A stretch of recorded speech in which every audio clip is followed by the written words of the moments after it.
بسم الله الرحمن الرحيم Рамазан. Бұл айға Аллах кейбір өзгөчөлүктөрдү берген.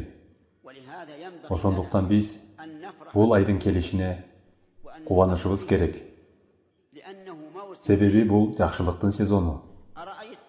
Соодагерлерди карасаң, соода сезону башталганда алар сүйүнүшөбү же жокпу? Сүйүнүшөт. Ошол сезонго даярданышат. Соода үчүн сапарга чыгышат. Рамазандын соодасы Аллахка касам ичем бизнесмендердин соодасынан жакшыраак. Аллах Таала айтат: "Эй ыйман келтиргендер, мен силерге ушундай сооданы көрсөтөйүнбү? Силерди жан ооруткан азаптан сактап калчу." Аллахка ант бул соода деп эсептелет. Себеби дин соодасы дүйнө жана акырет соодасы деп эсептелет. Ал эми бул дүйнөдөгү соода эгер шарият эрежелерине шайкеш аткарылбаса, анда ал дүйнө акыретте жоготууга алып келет. Ошол үчүн дин соодасын кылалы. Биз улуу бир мезгилди тосуп жатабыз. Ал Рамазан айы. Бул айга Аллах Таала кээ бир өзгөчөлүктөрдү берди. Алардын бирөөсү, бул айда Аллах Куранды түшүрдү. Аллах Таала айткандай, Рамазан айында Куран түшүрүлгөн.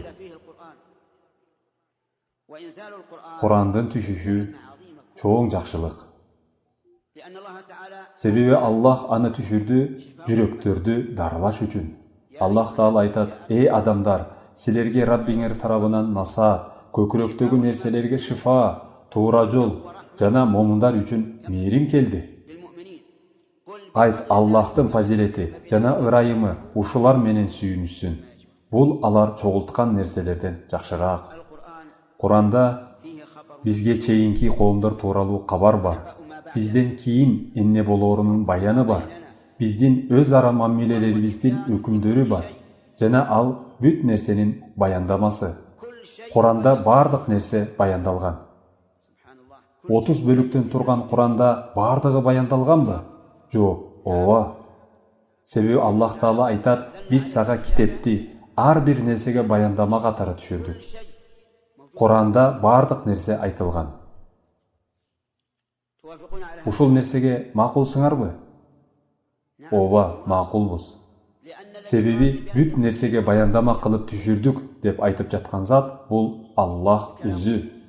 Анын сөзү акыйкат жана чындык.